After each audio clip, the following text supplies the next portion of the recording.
Lights, camera, action. The traditional cue to the members of a film crew at the beginning of a take. Loop and Stardust talk plans. Loop officially meets Stardust party. Loop does their level best to burn every bridge they can reach.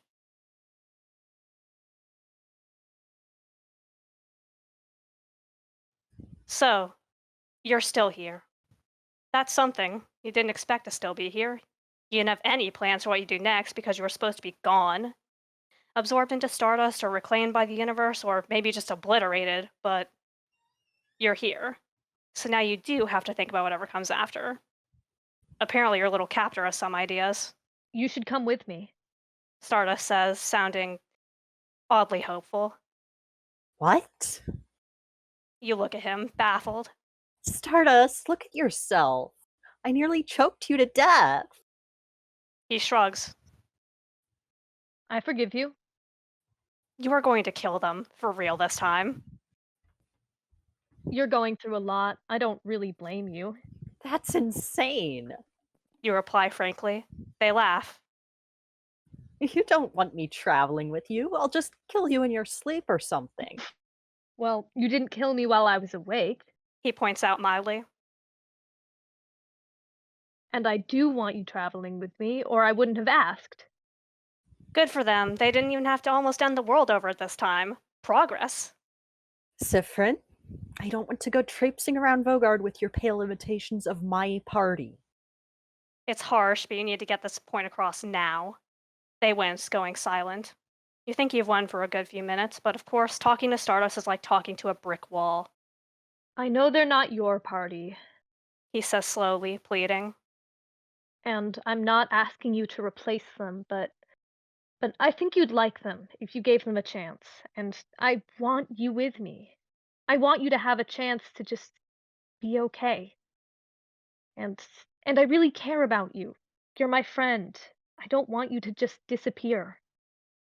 You falter. They're really playing hardball, huh? I could still kill you in your sleep. You point out. They smile. You won't. Or I could slip pineapple into your food. You won't. Or I could. Loop. You stop. You think about it. Then, before you can second guess yourself, you answer. Fine, You say, and you hate the way Stardust perks up. I'll try. Just for you, but I won't promise anything. That's all I'm asking for. He says with a relieved sigh. Just a chance. You hum. So, have you noticed what you look like recently? You say, pointing to your own throat. Because we're going to have trouble explaining that to your friends. Stardust reaches up to their neck, wincing when they touch it. It's already bruising, not to mention all the cuts you gave them. Hold on. They say, lifting a hand, and you have a bad feeling about this. I can just. You grab their hands before they can touch themselves. No, you blinding idiot. You hiss. You're already sick from craft overuse. You're going to kill yourself. Do you ever use your brain? He blinks at you, grimacing. Ah, right. Well, do you have a healing craft then? You consider lying. Honestly, you prefer it like this. You'd rather Stardust Party know what they're getting into straight away. That way they can tell you to go blind yourself before you get attached. But lying to him immediately is not a good look, is it? You heave a put-upon sigh. Yes, yes. You say, shifting your hold on their hand a little. You try to channel your healing craft into them, but the attempt immediately makes you dizzy. You drop his hand like it burned you. Stars. Okay, no, you're going to have to deal with it. There's something wrong with my craft. Probably something to do with wishcraft knowing you. Well, Are you okay? they ask, worried. Fine, fine. Just got a little dizzy. Hopefully that little side effect goes away soon. With your luck, it's blinding permanent, but here's hoping. So, looks like we're going like this. Stardust makes a whiny, frustrated noise, falling back into the grass. It's fine, Stardust. Strangle marks look good on you. You're really pulling this look off. The look they give you is extremely disgruntled. You hum. Hmm. So, what are we telling your friends then? Mountain lion attack? They snort, then frown pensively. I don't want to lie to them. They decide. I mean, we just had this whole thing about it. It would be kind of poor form. Oh, you really are alike, huh? Their frown deepens. And we don't have to tell them who you are if you don't want to, but But they don't want to lie to their family. Yes, you get it. All the better. They'll realize they don't need two Siffrins, just the one is more than enough. All right, You agree breezily. but if we're being honest, then I'm going to tell them that I tried to kill you. They gape at you. It's only fair, isn't it? Don't they deserve to know? He furrows his brows, looking away. I guess so. Good! You clap your hands together and they jump. Well, get up. We have a party to go see. They give you a look, then get to their feet. You follow suit. Lead the way, Stardust. Oh boy, you're really going to like this conversation. The walk through Dormont is very awkward. You both try to ignore the perplexed stares of the townsfolk, but it's easier said than done. You're already regretting this. You know you look weird. You wish everyone else would get over it. Stardust pauses, slowly takes your hand in his, and then keeps going. Against your better judgment, you let them do it. Maybe the crowd is upsetting them, or maybe it's just being in Dormont. Regardless, technically, you're here to help them. Holding their hand like they're a child afraid to get lost at the supermarket is no real issue for you. Thankfully, the trip up the hill isn't very long. Well, maybe not thankfully, because now you have something much worse to deal with. The housemaiden spots you first as you make your way up. Oh, Siffrin and Loop. She smiles brightly as you approach. You drop Stardust's hand and they glance at you. The housemaiden comes to meet you halfway and the rest of the group comes after, and now you're really in this. We wanted to thank you for She trails off, staring very obviously at Stardust's darkening throat. uh what happened? Did you get choked? The fighter asks, alarmed. The researcher stares straight at you. You try not to look at her. The kid is watching you suspiciously, standing by her. I'm fine. I want to take Loop with us when we go, Stardust says, glancing at you. but we need to explain some things first. For the best that you be the one to tell them, you suppose. He would make it sound less bad than it was. You hum, heavily considering trying to ditch this awful plan, but you did say you would try. Stardust opens their mouth to explain, but you cut that off quickly. Ah, yes. I'm a copy of dear little Siffrin, and I tried to strangle him to death not 20 minutes ago. You what? The fighter questions, stunned. Copy? Siffrin, please don't stand so close to someone who tried to kill you extremely recently. Odile says slowly, watching you like a hawk. I keep trying to tell them that. You sing-song, rolling your eyes. That's not okay. Loop, if anyone's the copy, it's me, first off. Stardust argues, and wow, what an absolutely bizarre hill to die on. And also, you were going time loop crazy even worse than I was, and also, you didn't actually kill me when you could have. They're not dangerous. You can't be serious. You say, baffled smile on your face. Look at yourself. Not dangerous. You mock, raising a hand to poke at their bruised neck. They flinch, and you see a movement out of the corner of your eye, and that makes you flinch, and it's just bad all around. You slowly turn towards the researcher, who has her hand up in a rock sign, glaring at you. You put your hands up. Sorry. Not touching. You hate how she looks at you. How they all look at you. Hopefully they'll tell you to get lost soon, so you don't have to think about it anymore. Maybe they'll kill you, Don't hurt them. Stardust says, stepping between you and her. There has to be something wrong with them, mentally. The kid tugs the researcher's shirt a little. I don't get it. Is Luprin's evil twin? They stage whisper. You can't help it. You bark out a laugh. They're not evil. Stardust says, exasperated. They're just rude. Nope, evil twin just about covers it. You say cheerfully, steepling your hands. No, it doesn't, you blinding. Stop. Comes the researcher's exasperated voice. She pinches the bridge of her nose, sighing. One of you, please explain this situation in a way that makes sense to the rest of us. This is going nowhere. I would also like an explanation. The housemaiden agrees. That would be nice. The fighter says. He's watching Stardust with open concern. You dig your nails into your palm. You do your best not to look at him. Stardust opens his mouth and you put a hand over it. Absolutely not. You tell them flatly. If anyone's airing your dirty laundry, it's going to be you. Thank you very much. He nods reluctantly and you remove your hand. Thank you. You are not going to enjoy rehashing this all twice in one day. Well, once upon a time, I was a Siffrin just like this one. You reach around to tap their nose and they swat at your hand. I made the same wish he did and everything. The fighter's eyes widen a little, shifting to look at you, and you very much don't want to be here. Stardust must have told them the specific wish they made, the rat. You stamp down on the urge to run and also the one to go for Stardust's throat like a wild dog.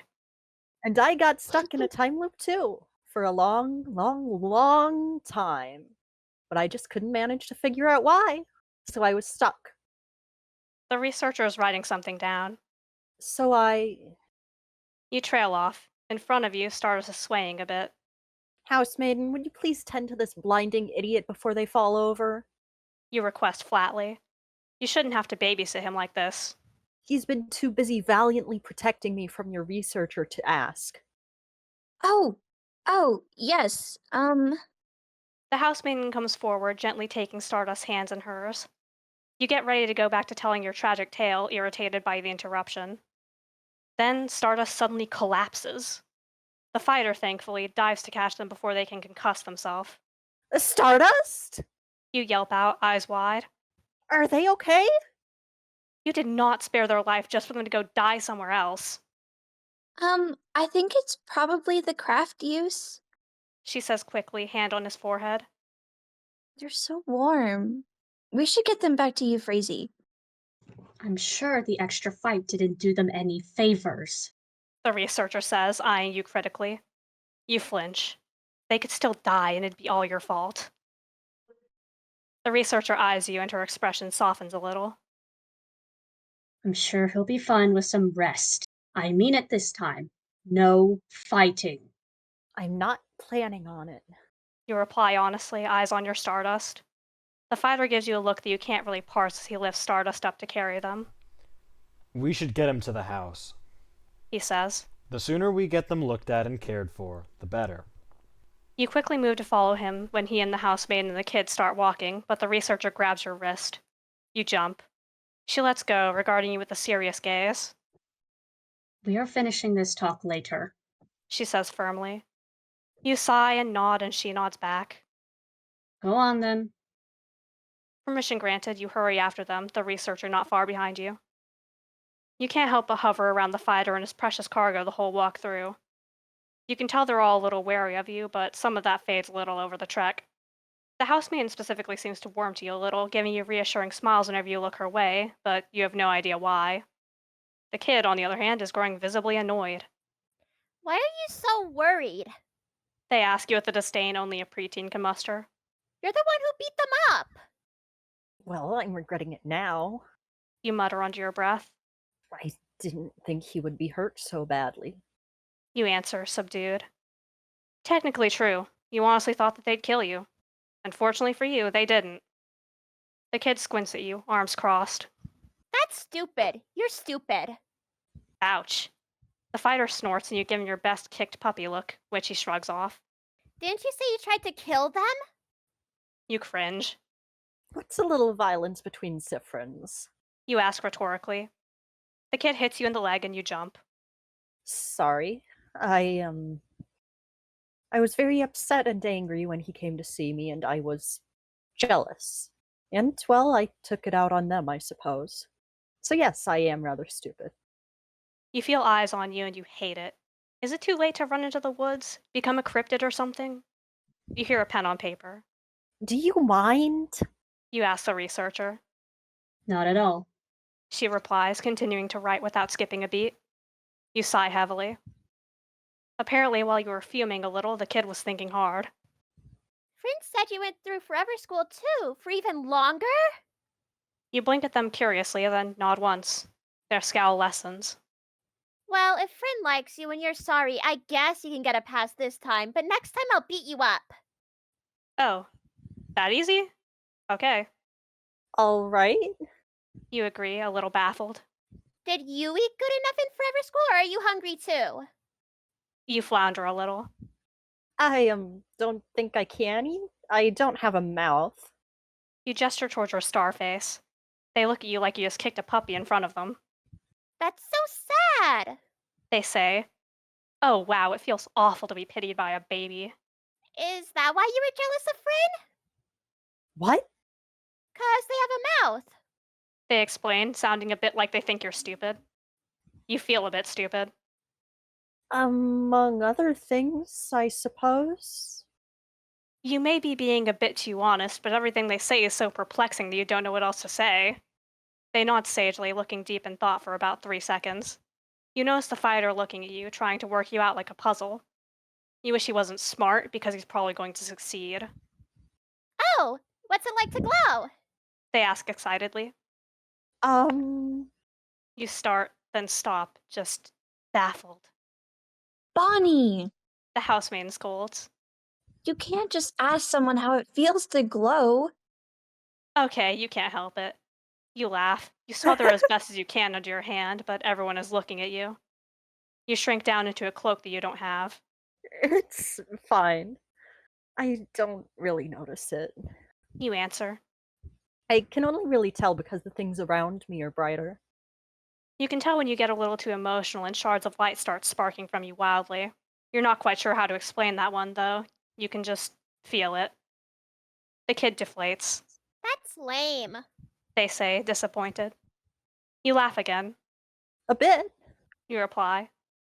Turns out being a star is a bit boring, unfortunately. And you don't even have a mouth. The kid complains, apparently offended on your behalf. And I don't even have a mouth. You agree, amused. My work here is done. They say proudly, and you tilt your head. The kid looks up at you. I was distracting you, so you wouldn't be so worried about Friend. Did it work? Oh, that's what they were doing? I suppose it did. You say. Thank you. You're They grin. welcome. They really are a good kid. Your chest aches a little. You realize where you are very suddenly, and you stop dead, looking up at Dormont's House of Change. It's very different now, uncorrupted by the king, but it's still the house. It's still your prison cell. Are you okay? The kid asks, and the others turn to look at you. You stare at the house. You feel cold. You force yourself to turn, looking instead at the researcher. I don't think I can go in there. You say steadily. Her eyes widen, and then there's a flash of some sort of negative emotion, and then it's gone. I'm not surprised.